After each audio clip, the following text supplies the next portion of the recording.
Bravo everyone, welcome back to another episode of WTF or Waking the Femme with Divine Pisces 222.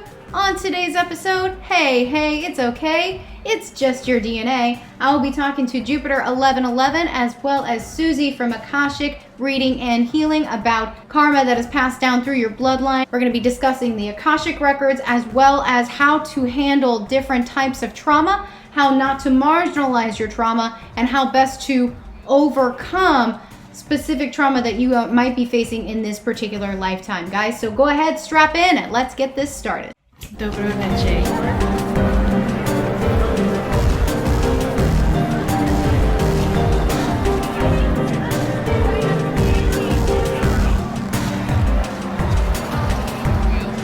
Yay! Super excited to get this started today, guys. So my first guest is Raquel, better known as Jupiter 1111 on YouTube, also on Instagram and TikTok. Thank you so much for joining me today, Raquel. Hello, everyone. I'm so happy to be here. I love me some Divine Pisces, Sasha. We love working together. We feel really great together. So I'm really excited to share our gifts. And we know that something either of us are going to say is going to help you. So just stay open and be ready to receive some breakthrough.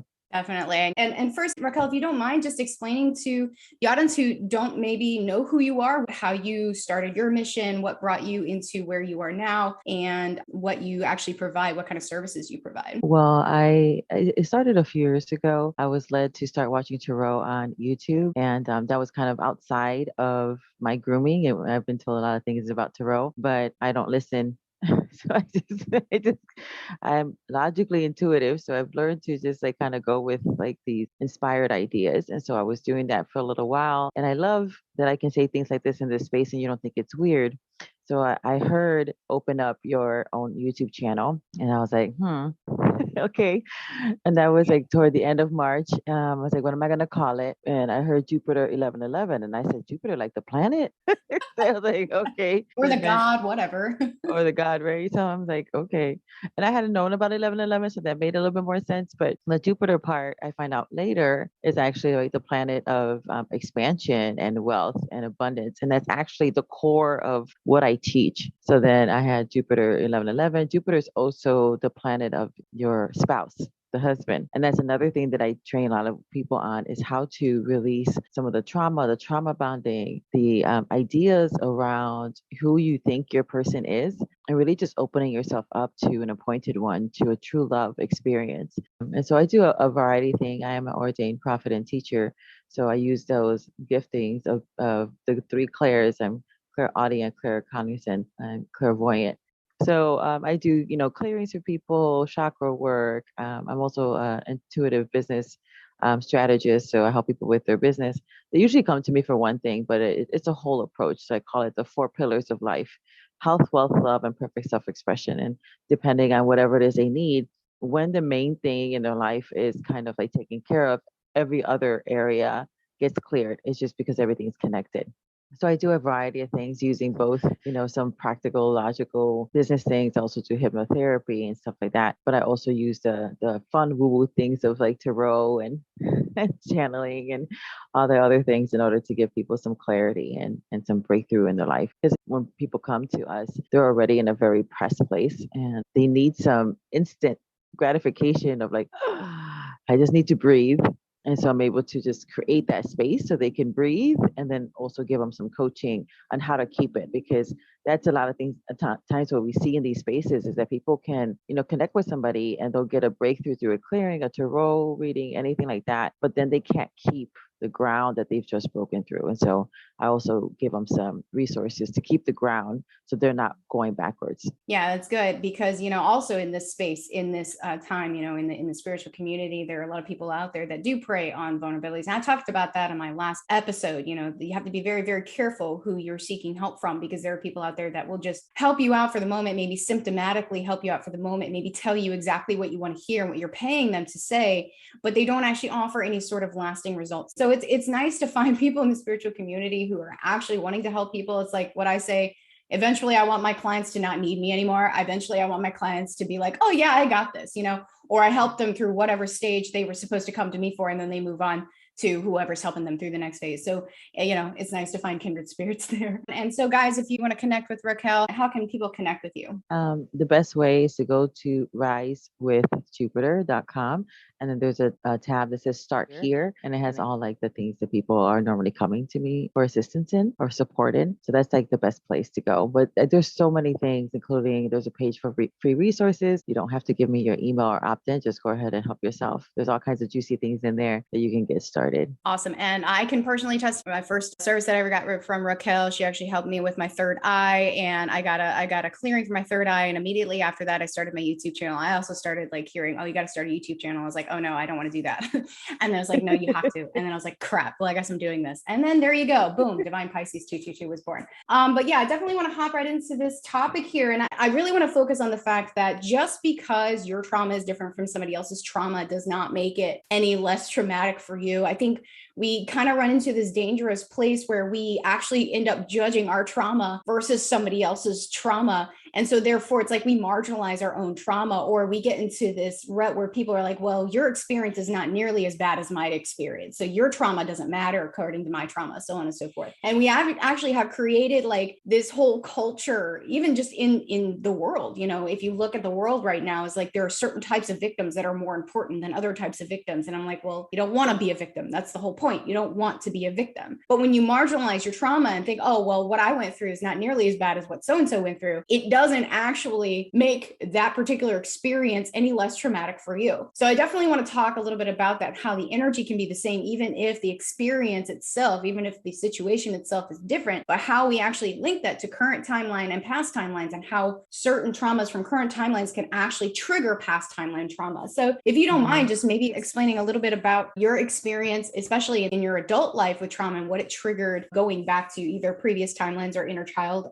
healing, and how, or inner child work, and how you actually dealt with that, how you overcame it. I was previously married for over 20 years, and a lot of people end up marrying their dad, but I married my mom. That was the relationship I was trying to heal. And now that I understand it more, sometimes, we know things, but we don't know how to articulate it. And I remember watching Teal Swan, and she said, what happens is that when you're ready to get healed, or, you're ready to have that experience, you'll have the opportunity for a reenactment. And the reenactment comes because the way you got burned in the past, or that trauma, was through a human. And so through most of the times, that's the way the healing would come, is through another human. And so it gives you the point of a reenactment. So you can either choose differently, or allow the person to choose differently, and therefore causing healing, because they're not going to hurt you. So it helps to, your cells have memory. So it ends up like clearing that energy in your cells. A lot of times people are like, well, I forgave that person. Why is it still triggering me? Because you still have trauma responses that need to be cleared from your body. Your body remembers. And so you'll have the opportunity for a reenactment when you're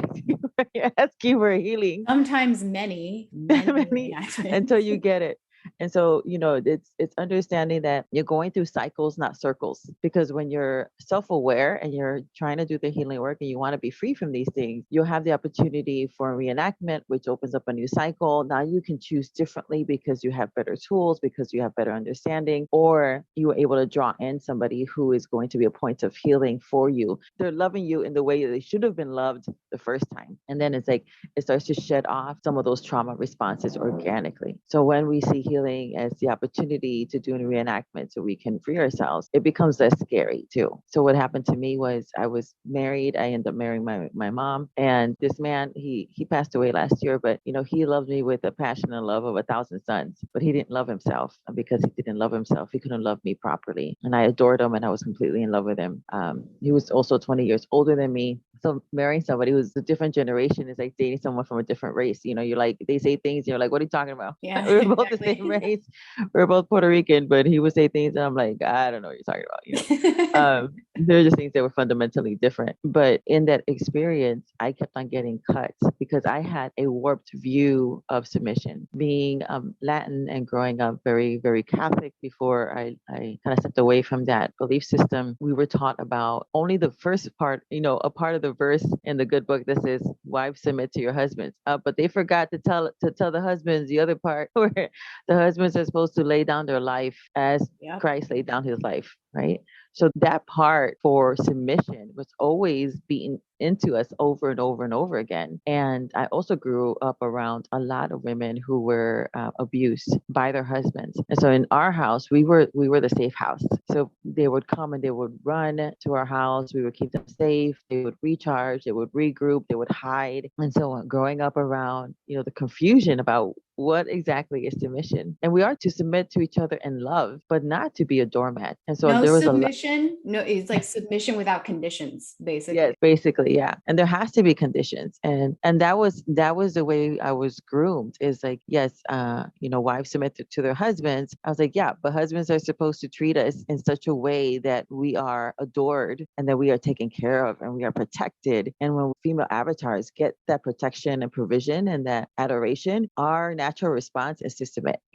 Exactly. And it's really about people don't like submit, but it's really about learning how to compromise with one another of things that are not really that important, or growing together. And so I wasn't taught that either. And so I had an experience with my parents when I was about 15. There was a rumor in my family that I was sleeping around with all these people, and my parents didn't have the tools to fight back either. And so their idea was to take me to the doctor to prove that I was a virgin.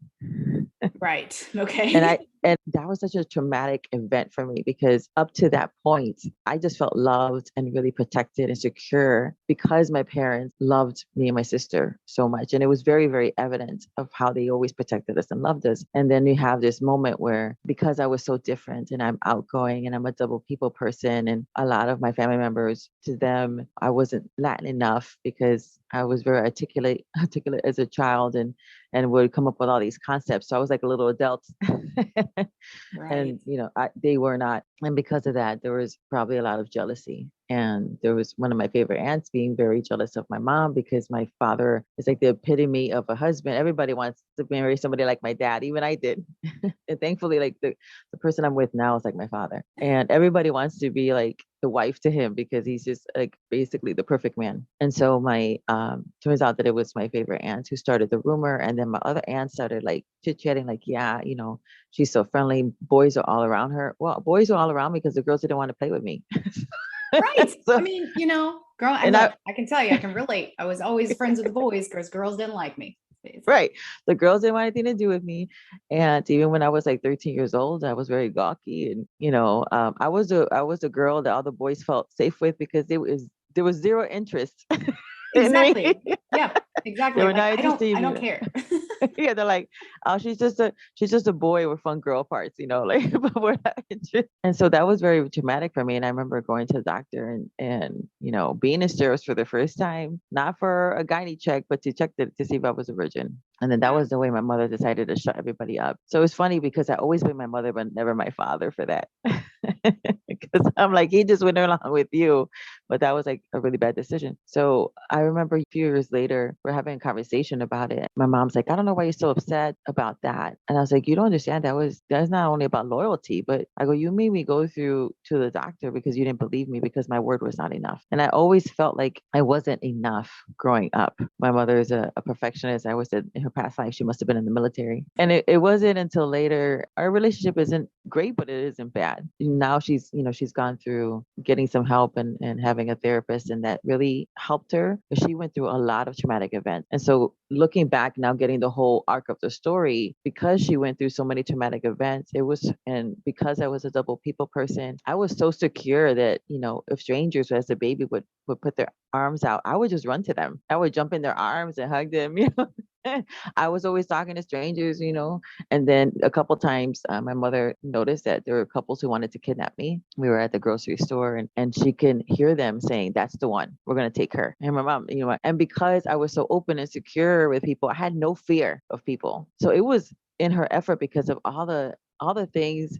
You can imagine like all the things that a woman should not go through. My mother went through at a very young age, and she saw how naive I was, and she saw how open and secure I was. And it was out of her fear that she was trying to groom me to be a little tougher, but because she didn't have the skill sets it just really always came off as though I wasn't enough. And that was not the case, but the damage had already been done by the time I figured it out. So then I ended up marrying a man who also loved and adored me for all the same reason my mother did. But it was like that gaslighting of, you can do this. It'll be better if you do it this way. And I remember one time, and I'm not like a stamp collector, so I don't like remember things, but I remember one time vividly, and I was like, I'm going to count to see how many times he corrects me versus how many times he says something nice to me. And I kid you not, over the course of 10 days, it was 100 things. It was at least 10 things a day of how I can do things better, and not one nice word. And then I did that experiment again, waiting for him to say something kind to me. And it was 3 months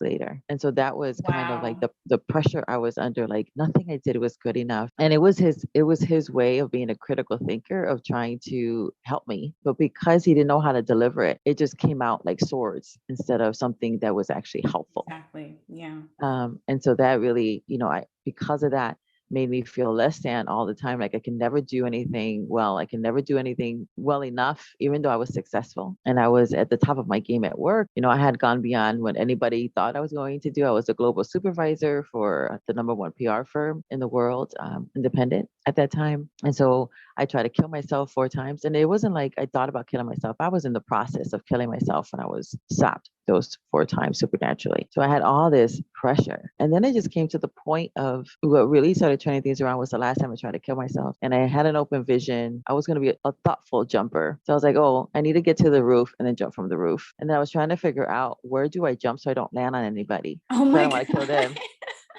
Wow. So then I'm on the train and then I'm like remembering like how to get upstairs. And then I figured out how to get to the roof. And then from the roof, I figured out where to jump so I wouldn't hurt anybody. And as soon as I figured that part out, I saw myself like an open vision where my toes were like over the roof, like I was about to jump. And I heard a voice and said, turn around. And when I turned around, I saw my children, my sister, and my parents. It was funny because I didn't see my husband there.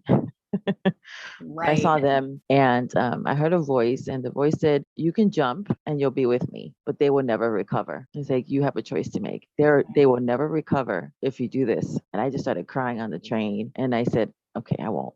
And part of the grooming of submission was with the lie that we believed, that we were taught, that you stay for the children. That's like the worst advice I got. Because I think if I would have left the first time, he was always threatening to leave. And then after 10 years, I'm like, wait, this guy's not gonna go anywhere. It Yeah, took 10 years exactly. Yep. for me to figure that out. That was the turning point where I was like, okay, I can't allow myself to come into this deep depression to the point where I wanted to take my life, because it's not just my life. I'm just not only my life is gone and I go back to the lights, but these people who love me, their lives will be destroyed if I do this. And so I was like, I need to get out of here then. And in spite of the fact that my children were younger, I needed to choose life, starting with my own. And that meant going against what I was groomed to be, which is like the submissive wife, that you stay for the children, that, marriage is for life, that we are not to divorce for any reason. Mhm. And basically, unless, there was adultery or something involved. But but that was only the one thing, it's like, okay, so you're not going to leave your husband if he's verbally abusing you. You're not going to leave if he's physically abusing you or sexually abusing you. It's only adultery, really. That's the line. Yeah. And so once that happened, I was like, all right, I need to leave. And so then I started making plans to go. I remember when I left, took the kids, and for 6 months, I had this air mattress that I might as well have been sleeping on the floor because it was not very good. And I remember the first night, it was the first night that I've had a night of peace, a sleep. My sleep was so peaceful for those 6 months. And I'm like, we barely had any furniture, but we all slept in peace. You were free.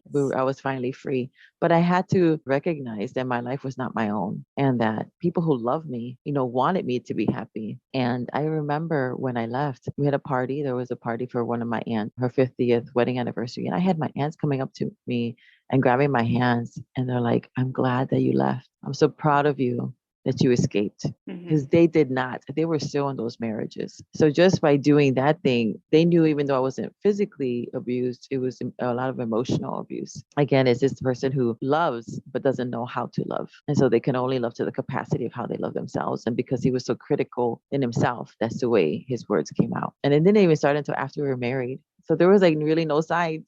Yeah. You should have had the red flags. I didn't have the red flags. It's like once we got married, there was an incident. Once you get married, it's like you don't really have an escape. You don't have a way, like in his mind, it's like you don't have a way to get out. You're already locked in, right? Yeah. And he it was actually all based off of a lie that he believed. It was a 6 weeks. We were married for 6 weeks. I don't remember even what I was going through at that time. And I was crying and I wanted to talk to him about it. And he walked up to me. He said, whatever it is you're crying about, I don't want to know. And then it turned out that he thought that I was regretting marrying him. And so at that point, he got so filled with fear that he just figured at some point, any moment now, she's going to walk out. So then he started treating me as though any moment. And that's the thing about like tapping into different realities. All possibilities exist. So he created the path for me to leave by believing the lie and believing that reality that at some point I'm going to leave. So then he started treating me as though it was so until it became so. Yeah, exactly. It's like they manifest that reality. It's like that's the path that they choose for some reason, for unknown reasons. A lot of it has to do with insecurities. And that's one of the things I touched on last episode, the difference between an actual narcissist and somebody who's acting in narcissism because of fear or because they're wounded in some way, and how to tell the difference between the two. Most cases, most people were just acting in a narcissistic state because we are deflecting and projecting and so on and so forth. But that being said, I mean, you obviously recognized it eventually. And I think that's one of the main things about, what I try to teach people is that you come out of those sorts of trauma and you look back at it and you're sitting there going, sometimes you go into this thought process of, wow, how could I ever trust myself again? How can I ever, trust my judgment? So on and so forth. But I'm sitting here going, your judgment got you out eventually. Like, yeah, sure. Maybe it took 10 years, but eventually you got out. There are still people like your aunt who are still stuck in those situations because they never believed they could get out. They were programmed to believe they could not get out. So therefore they created that path for themselves and they manifested that path that they will never, ever leave. And so that right now I feel is a lot of people are releasing these things, these loyalties to these ancestral bloodlines. Like you discuss how you were brought up this way. This was something that was passed down, that, you had to stay in your marriage no matter what happens. And so that was literally passed down generation through generation, even though the generations before, obviously most of them are probably not happy in those situations. They just stayed because they were told or programmed that it was quote unquote their duty to do so. So breaking a lot of these familial belief systems are really difficult because we have these deep-seated loyalties to our families or to our blood families or to our DNA and our ancestors. That it's literally like if we were to take that Jenga piece out, it's almost like we're losing a piece of ourselves. And then it's like, well, that was my identity, right? Wasn't that my identity? Was my culture, was my family, was my religion, was my marriage, was my skin color, was so on and so forth. No, that is not your identity. That is not who you are. You are not your 3D vessel. You are not your belief system. You are soul. And when you make decisions based on loving yourself, sure, you could have jumped, but were you loving yourself? Not really. Right. You were giving up, right? So, right.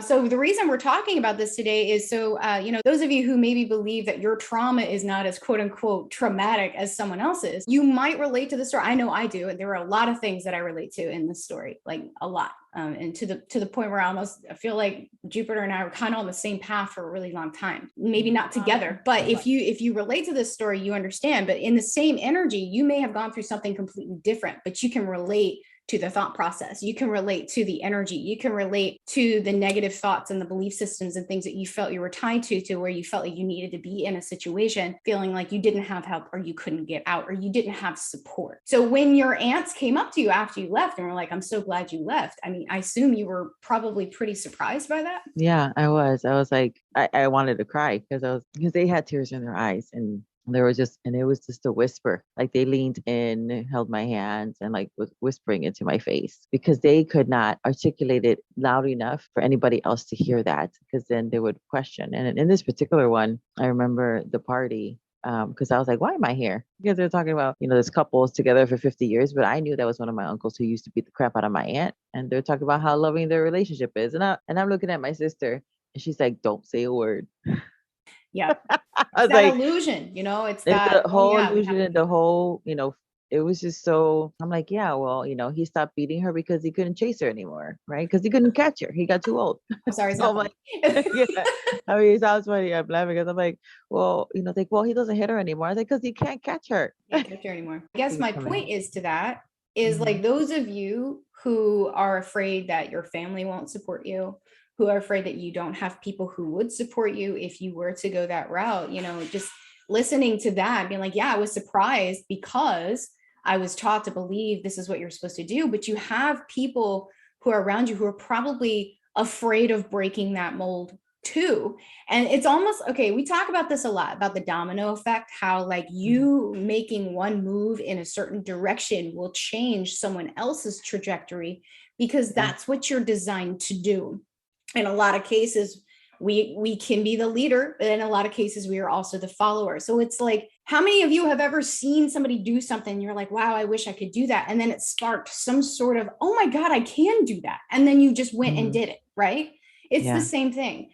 So listening to or seeing somebody break that mold may inspire you to do the same. So if you are breaking the mold, you may have somebody close to you who is waiting for you to do that, so that they can feel like they can free themselves from whatever is holding them back. So as light workers, and you don't have to be a YouTuber, you don't have to be a tarot reader, you don't have to be any of that to be a light worker. It's the idea that you are acting in your own self-love, that you are following your bliss, that you are focusing on how you want to feel, and you move in that direction. And what you're doing is you're inspiring someone else to do the same. It's an energetic exchange, right? Think about that right now. Like, if you are afraid to make a decision for yourself based on what you think your family or your friends are going to think, that may also be an illusion. So, and it also may not be, it just may be that it doesn't matter what they think, that it's none of their business, that you need to act on what is in your own self-interest without regard to what they think they're going to have some sort of control over you for. In the end, you may break away and you may feel like you're breaking some eggs, but then you have an omelet at the end. Okay. So just think about it that way, guys, if you're having trouble making a leap. Real quick, I do want to touch on like how, when you were going through all of that, I say the driving force was you obviously needing to be there for your family, for your children mainly, and that, you are part of a soul group, and that you have to, you're there for a lesson, and that you need to continue that trajectory, right? Otherwise you have to come back and do it again, and we don't want to do that again. Right. So when you were going through that, explain, maybe, I know that the suicide bit, but I want you to explain how you overcame the fallout from breaking from that mold, because there's always a fallout from there. There's what we call dark night of the soul, or repent, or whatever you want to call it. How did you handle that? What was the emotional response, and how did you overcome that in order to be where you are now? I'm really fortunate where I'm able to draw the right people into my life when I need them. And so, at first it was just me crying out to God and saying, I don't know if I'm doing the right thing, but I can't stay in a situation where I kill myself, because I promised you I won't take my life. And then just really doing the hard thing. Like when I got the idea, you need to move, make a list of what you want, where you want to live, and, how much you want to pay for rent and all this other stuff. I wrote it all down, and 6 months later, I was living in this space. I'm still in the same space, and being able to just trust. I had to get to the point of, well, when I follow the intuitive lead, it's always right, and in spite of it being difficult, I just need to do it, because it always ends up working out. And so remembering all the times I've been taken care of, remembering all the times I've been protected, like really keeping that, almost like an internal gratitude journal of, if it happened before, it can happen again. And we realize we say that for the negative things, but we don't keep account for the good. And so flipping the script of like, well, I was taken care of in this way, whatever source calls you to do, he will fund. So I'm like, well, you've got mail, Jesus. I need this amount of money to do this. I need this amount of money to do that. And the money came in. And so it was evident that I was on the right path, because the provision showed up, the provision through monetary things, the provision through also people, that when I needed somebody to kind of lean on and really just speak life into my life,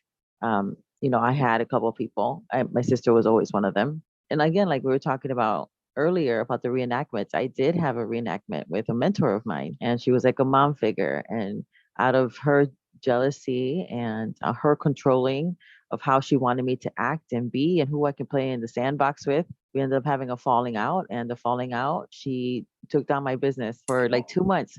She did an online assault. And then one of the ladies that actually helped turn her life around ended up talking a lot of nonsense. And it was really difficult because the counsel I got was say nothing.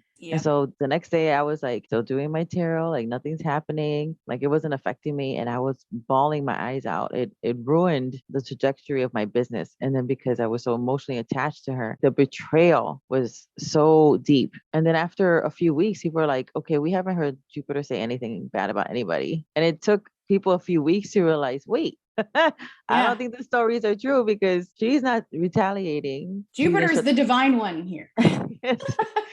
So it was really bad, so that happened in 2019 at the end, around December into January. And then February, people started figuring out the truth. And I met with people, they were sisters, and one of the sisters, she was having a baby and she had miscarried a few times. The first sister said, go and talk to Jupiter, get a reading for her, praying over the baby the whole time. And none of the girls, a happy, healthy firecracker baby. So then when I met them in person for dinner, when we were leaving, they were making me cry. They're like, you don't understand how many spiritual sisters and brothers. And if you had not done that channel, if you had not stayed when it was hard for you, and you could have just been like, I'm not going to put up with this nonsense. A lot of it was just so bad, but I stayed anyway. That was part of checking in my pride and ego. Why was I doing it to begin with?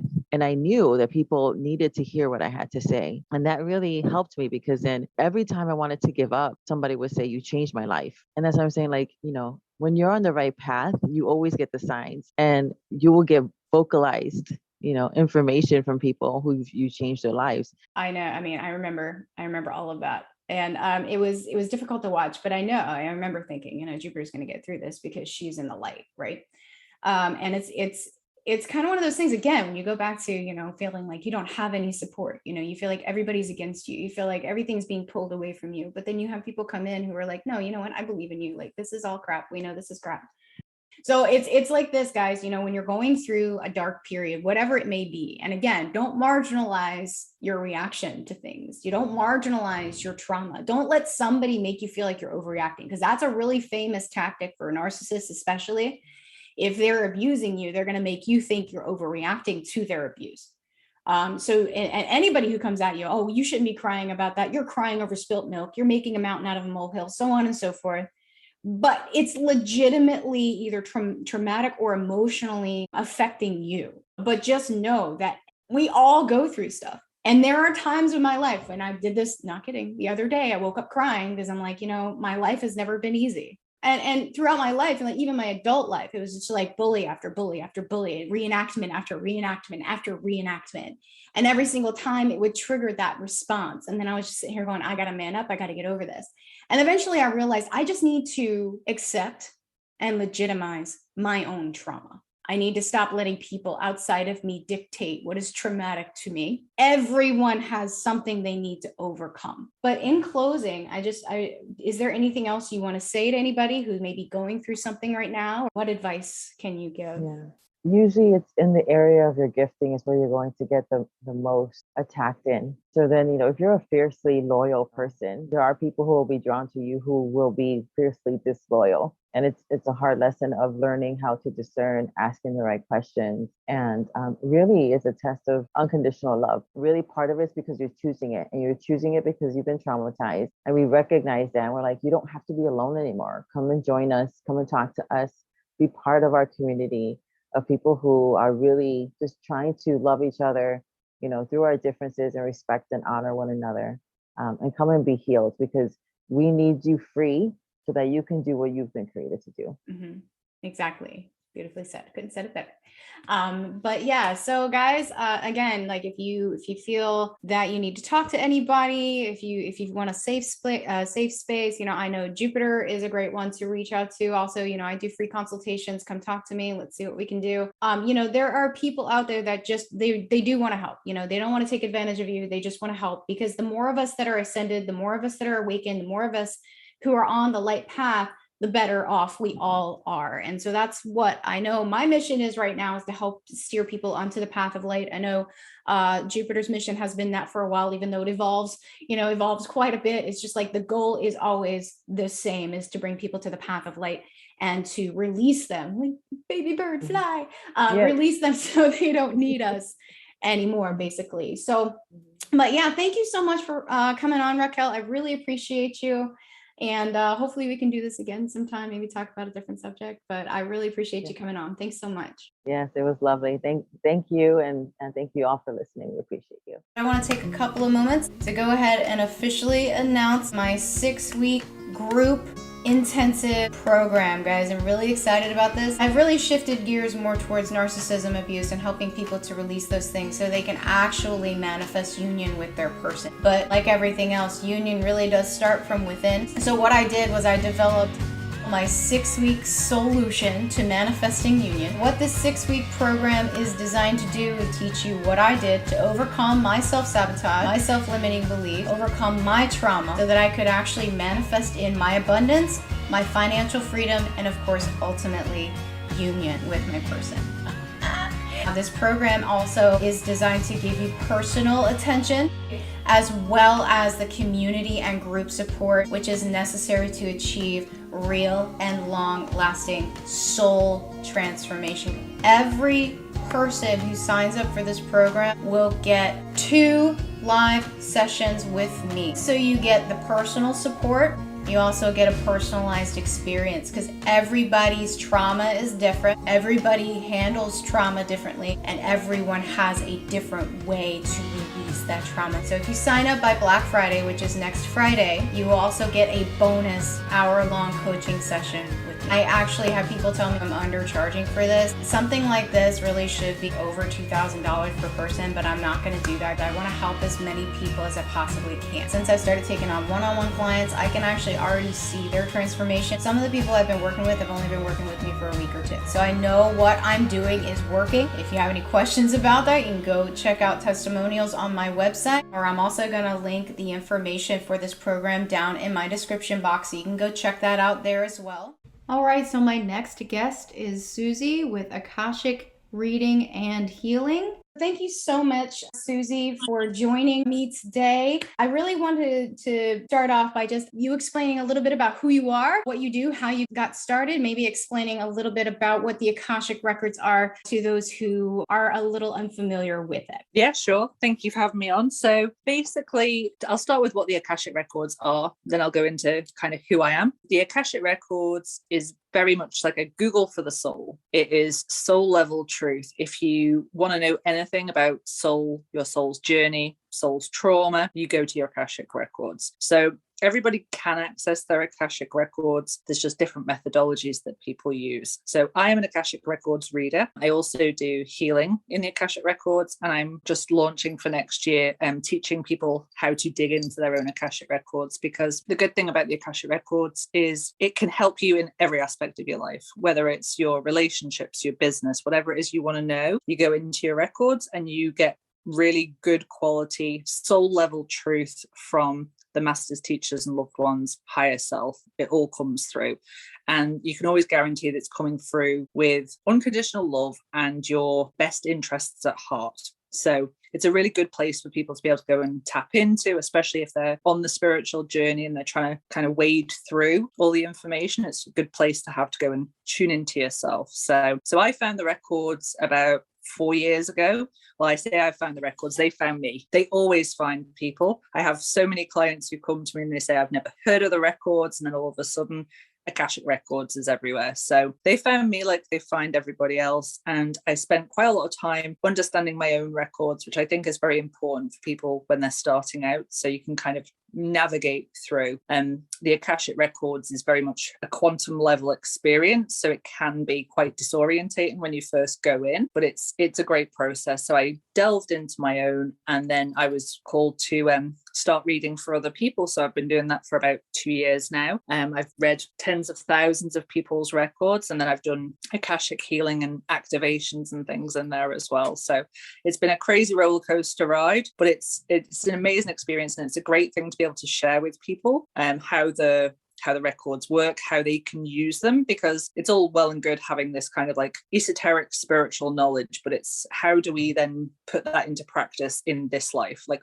what can we apply it to in this incarnation to make this incarnation the best incarnation for our soul's growth? Which ultimately, if it's the best for the soul's growth, it's also best for you in the human body that you're in at this moment in time. So being able to let people understand that, work with it, and then obviously do healing for, you know, past life trauma, ancestral issues in there as well, just helps people kind of break those energetic shackles that, you know, they might have had for 10 lifetimes, 100 lifetimes, you know, breaking that so that they can then really tap into who they are and grow. Awesome. Well, thank you so much. And can you go ahead and tell people how they can find you? Yeah. So predominantly I'm on Instagram. So Akashic Readings and Healing, I think I am at the moment on Instagram. Had to change it because of a dodgy scammer when they copied my account, as they happen to do on Instagram. But yeah, that's going around. Yeah. So I'm on Instagram, or I have a website, and my website's on my Instagram, so you can always go through there, and the email address and everything's on there as well. Awesome. Great. Well, thank you so much. And I definitely want to tie that into the theme that I'm talking about today. So I told you earlier, but I definitely agree. I believe in divine timing. Literally it just was like, oh, this is what I'm going to do my episode on. And then boom, Susie showed up in my feed, like, you know, let me talk to you about what I do. I'm like, okay, well, you're coming on my podcast. So that's awesome. But I basically want to talk about what I was talking about a couple of days ago. I have been talking about the basically people shedding all of these familial belief systems and the loyalty to the belief systems that are passed down through our DNA and our bloodlines, and how that actually relates to the Akashic Records, what's coming through in maybe in people that you are reading right now, what seems to be the common theme, but also how can we, you know, use our Akashic Records to tie these things together so that we can resolve, as you say, in this lifetime, the things that we are being called to release, so that we can make this lifetime the best lifetime and break those molds. Yeah, sure. I mean, there's a few things that are coming through at the moment for people. So one of the kind of big issues that we have specifically for everyone who's incarnated now is all about really tuning into and understanding how certain aspects of self, as we know it, are actually inherited. And that can be inherited in a form of conditioning from our parents, or it can be inherited DNA-wise from our ancestors, or it can be inherited soul level, where we have energetically brought something forward. So there's a lot of different levels of stuff that is basically holding us in this kind of level of vibrational level that we're at. So one of the things that comes through with people is, you know, they have this conditioning where, you know, blood is thicker than water, which actually is a complete irrepresentation of the phrase. But, you know, it's very much about thinking that because they have this blood connection, that they have to allow certain behaviors from people, or that they can't have boundaries with people, or that they can't be their true self around people because they happen to be family members. And there is quite a generational difference in, you know, family members, whether it's grandparents, parents. So people do kind of have this misconceived idea that they have to behave a certain way because it was conditioned into them from their parents.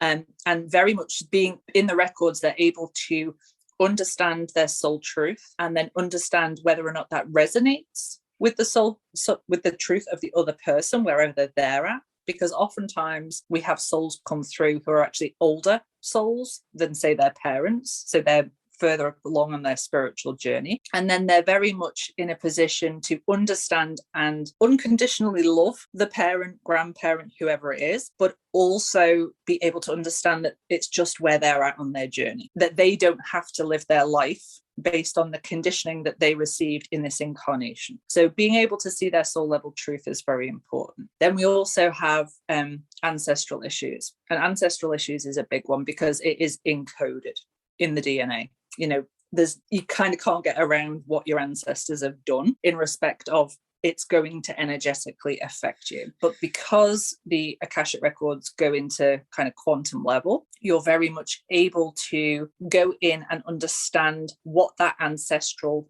trauma issue is, because time isn't linear. So what has happened to the ancestors that is showing up in your DNA, you can tap into, understand, release. And those bonds are kind of big at the moment in respect of people are understanding that they might have an energetic resistance to certain things, certain behaviors, certain changes that they want to make but feel energetically that they can't. Money is a big one, that kind of money mentality that people have, the lack mindset, and that may be ancestrally. So they want to change but they feel like they can't, so tapping into that and kind of releasing and healing that. Same with past life trauma.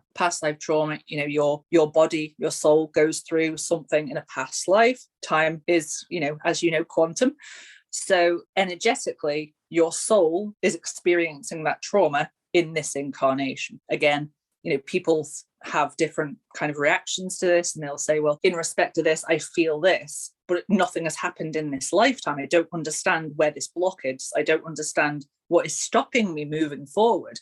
And oftentimes it's a past life trauma. And the reason that we have so much coming up in this incarnation is because that is the point of this incarnation. It is to really trigger ourselves and go, okay, what stuff have I got? What stuff do I need to release so that then I can be vibrating on my highest level so I'm ready for ascension? Because this lifetime is all about digging into that. What have I still got that's energetically shackling me to the 3D earth plane? So getting into the records, you can very much kind of cut out the noise. I love kind of saying with the Akashic Records, it's about cutting out the noise. It's cutting out that kind of ego brain that wants to keep you in 3D, that wants to keep you thinking you are an individual on an individual journey. It cuts that out and it goes, right, what is it? Where do I need to go? What do I need to heal? How can I get rid of it? How can I move forward with it to then have the best life that I can have, be at the best vibration that I can be at, and move forward? So, just to kind of continue on that, because I had a couple of questions. I have so many questions, but I want to basically touch on this particular one, since we're talking mostly about trauma, victimhood, and ancestral karma here. Those of us who are at that higher soul level, we can go into all the different levels of souls and understanding it. Not everybody's the same soul level. So it's not a judgment thing. It just is what it is, right?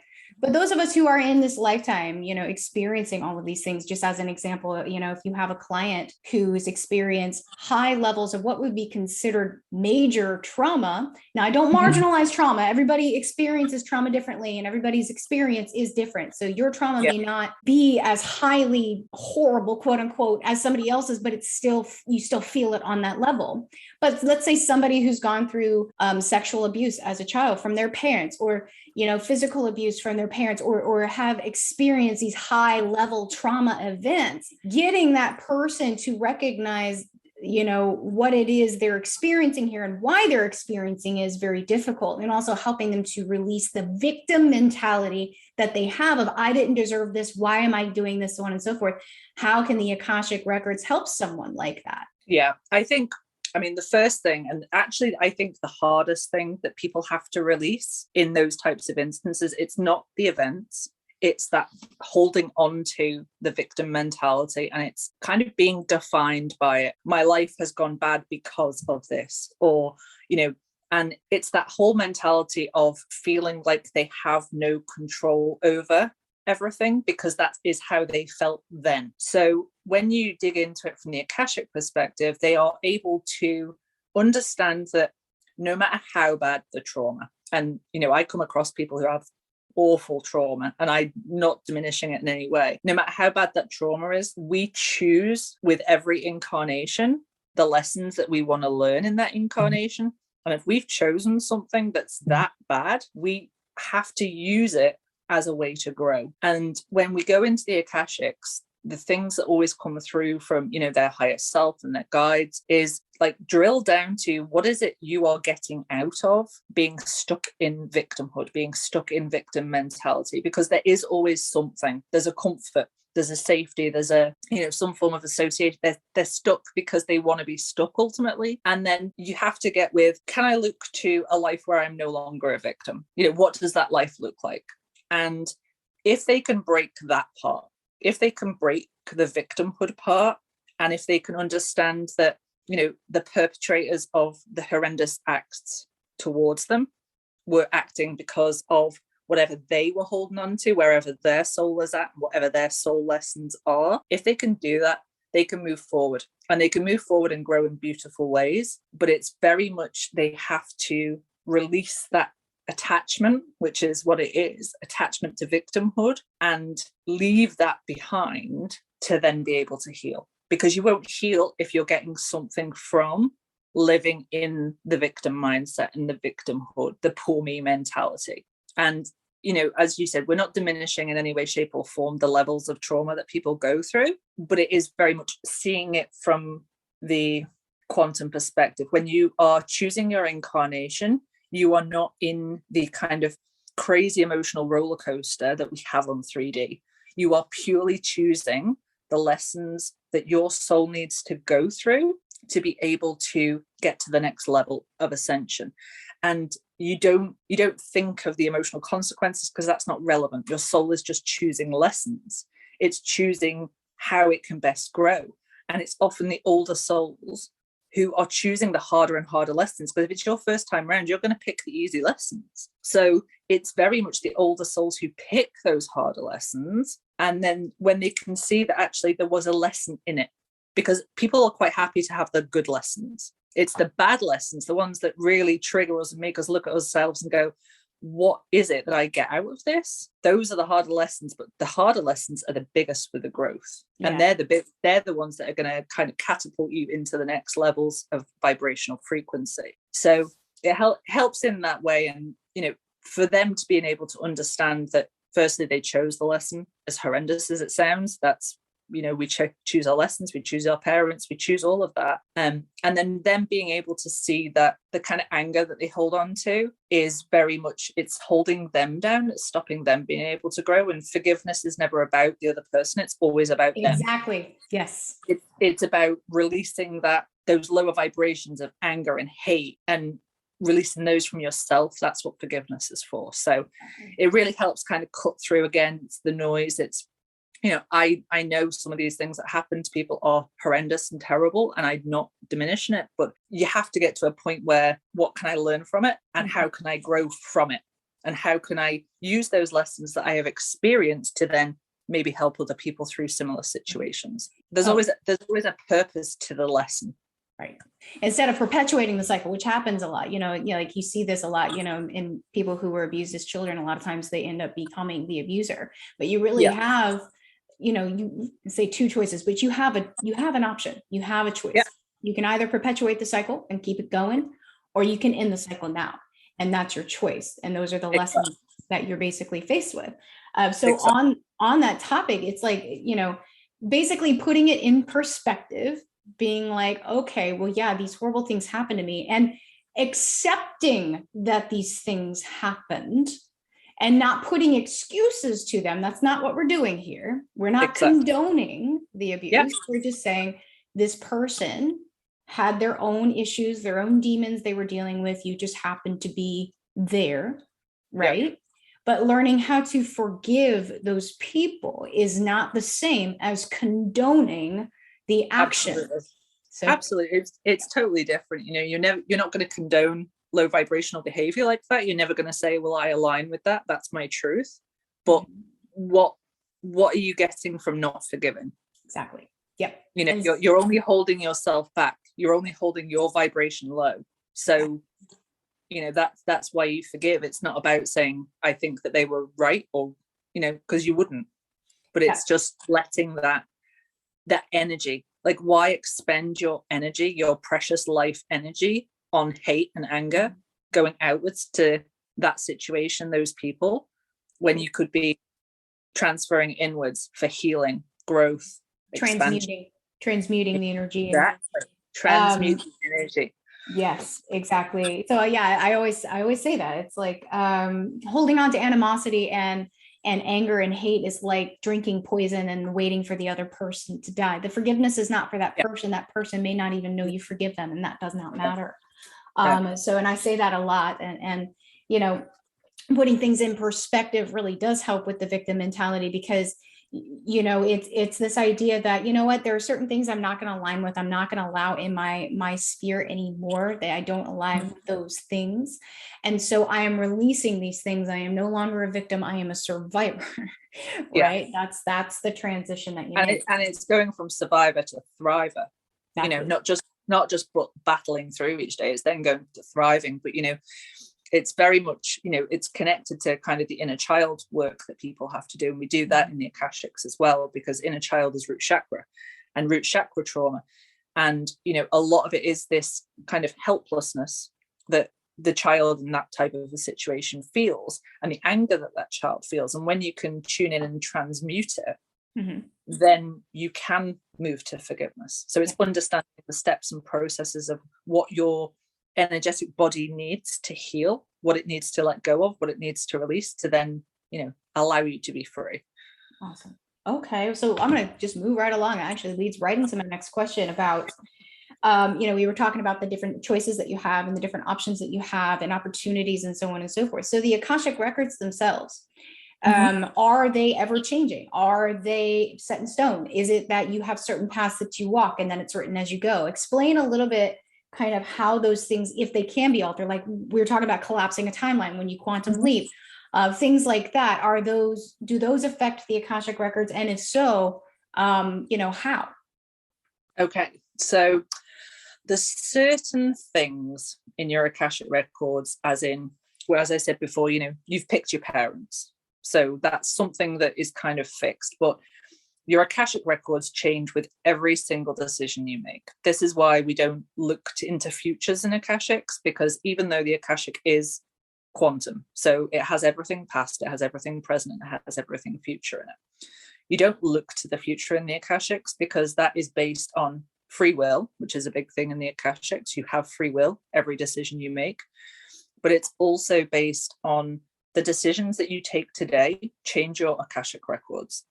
Because, for example, if you do go on and you do the healing, you know, that past life trauma isn't going to come up anymore, because the healing has been done. You know, they only bring it forward if it needs to be healed, because it's not really past life trauma, because in the quantum, it's happening now.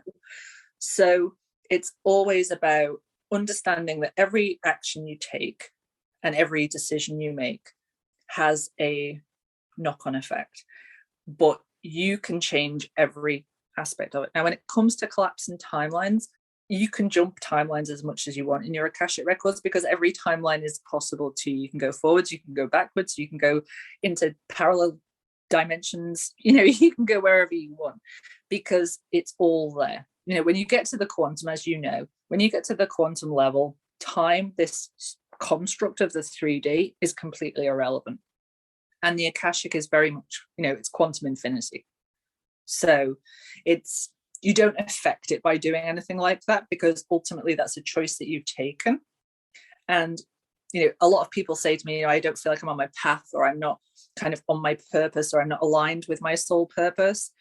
But you never really get far off, because the universe has a great way of pushing you into the getting back on track, even if you do go off track, if you know, go sidelines.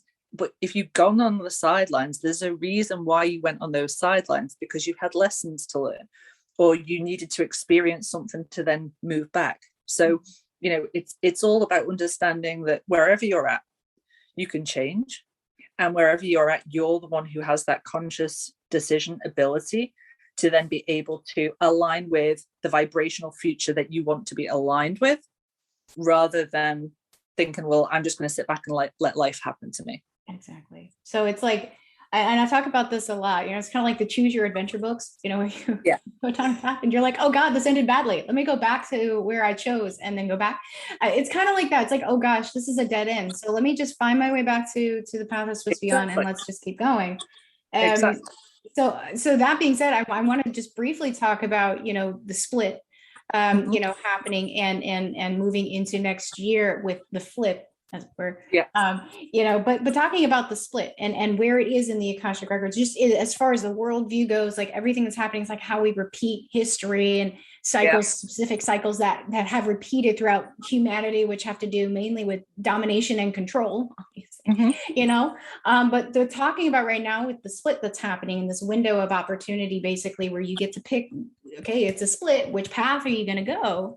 I want you to talk about that just briefly about, in relation to your Akashic Records and how you can access those things maybe on your own somehow to see, okay, well, which one is it that's calling to me right now? Because I feel like what's happening, the hesitation is that I don't want to make the wrong choice when there is no right or wrong choice. It's really about which reality you want. Yeah. The main thing that kind of comes through in the Akashics is, we are in this transition phase. We know this. We feel this. A lot of people have kind of woken up over the past few years where they've started to take a bit of time to look inwards, ask the bigger questions. In respect of the kind of the split that's happening, you have to align with what aligns with you. If you're asking the big questions, if you're really tuning into yourself and thinking, what type of future do I want to be aligned with? Which path do you want to choose? Certain people aren't going to ask the questions and they want to stay stuck.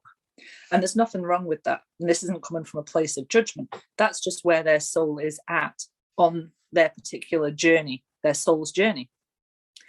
But if you're asking the questions and you are feeling this shift within and you are feeling that, there is more, and things resonate with you, then your soul doesn't want to be stuck. I call it kind of it's like the friction point. You get to that point where you're a bit uncomfortable with that kind of 3D reality and you start to question things, but you're not quite comfortable to step into fully being aligned with the 5D.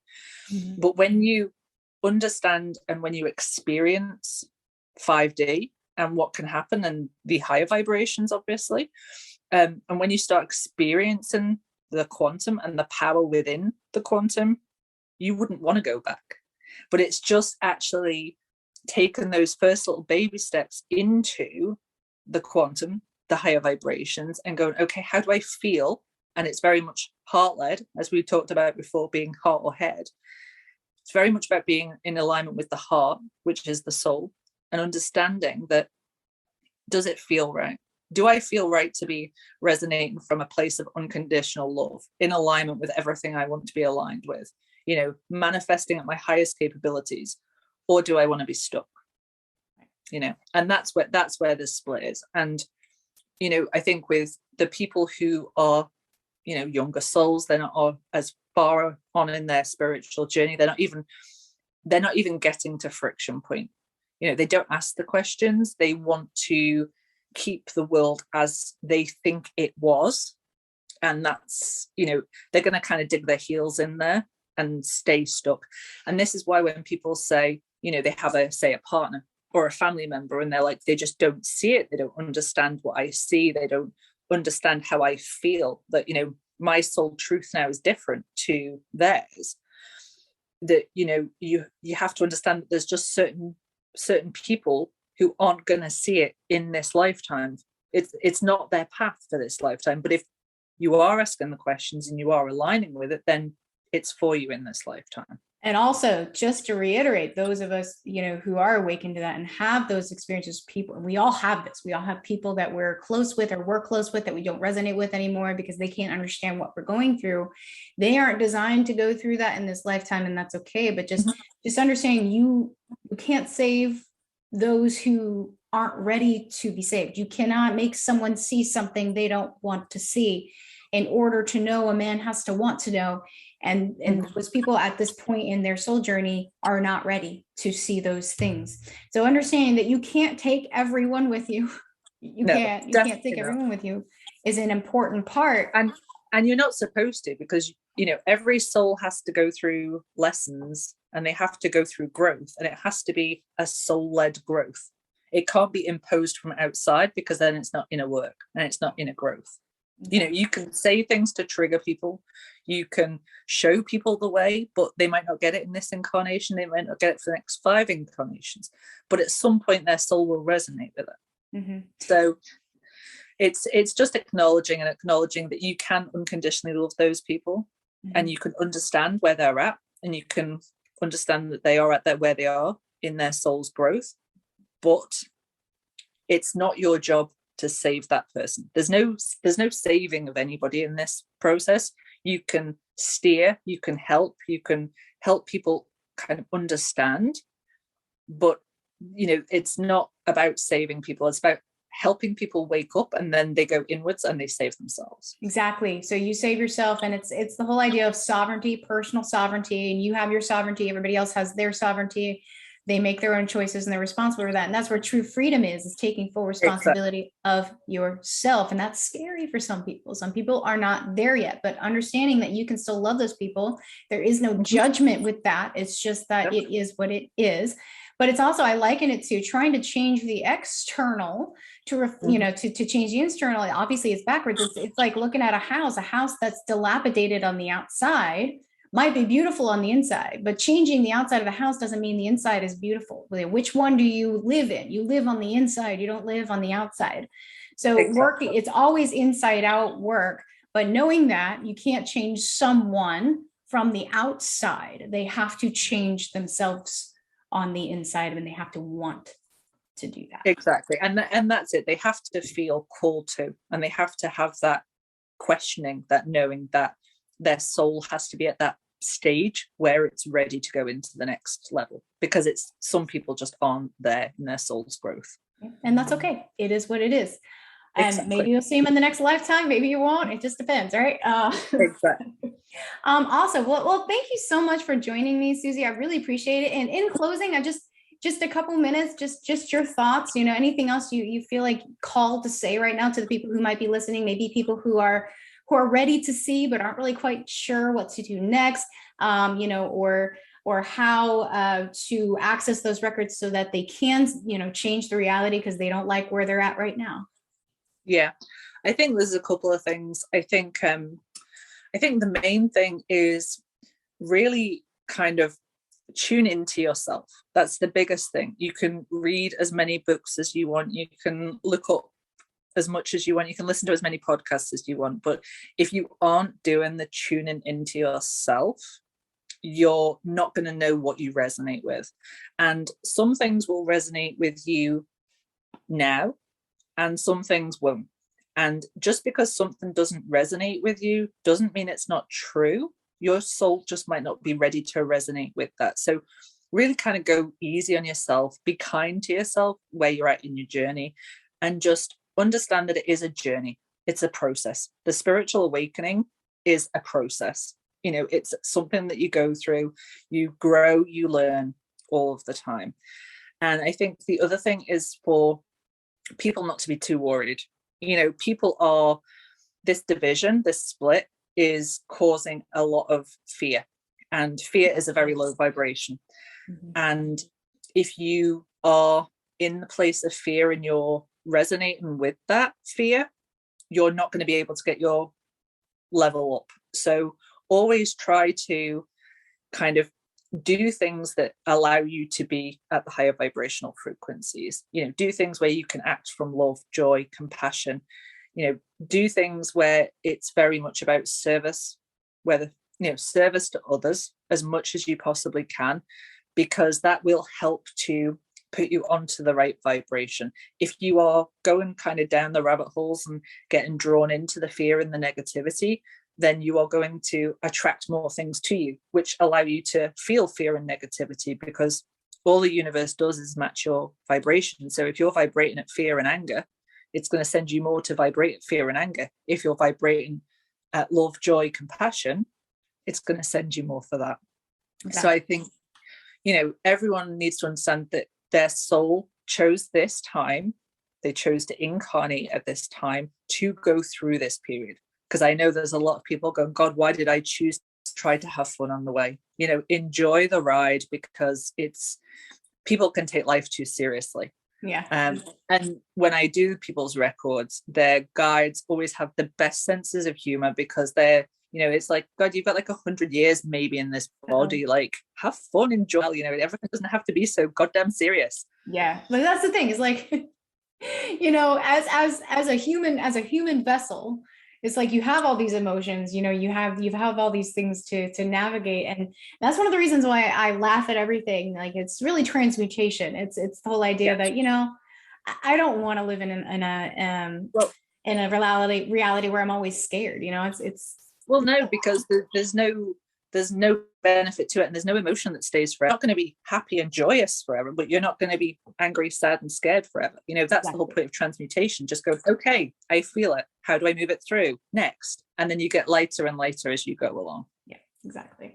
Awesome. Well, thank you so much for joining me, Susie. I really appreciate your time and your expertise on this. And yeah, guys, just a reminder that her name is Susie, and she is on Instagram, and it is Akashic Records and Akashic Reading and Healing on Instagram. And definitely check her out, guys. She's got a lot of really great content. You know, if you have any questions or you want to reach out to her, and for some reason you feel like you can't reach out to me, and I'll reach out to her for you, no problem. But I really appreciate you coming on with me, Susie, and hopefully we can do this again sometime. This was super fun. Absolutely. Thank you so much for having me on. And so I really thank you guys for joining me on today's episode. I really hope you got as much out of it as I did. Definitely, you know, send me emails, Sasha@divinepisces222.com, or check me out on Instagram, DivinePisces222. You can send me a DM or an email. Let me know what you thought of this episode, what else you'd like to see in the future. And I hope everybody has a wonderful rest of your week. Those of you in the States, happy Thanksgiving. Have a safe weekend, everybody. And I will see you next time on WTF, Waking the Femme with Divine Pisces 222.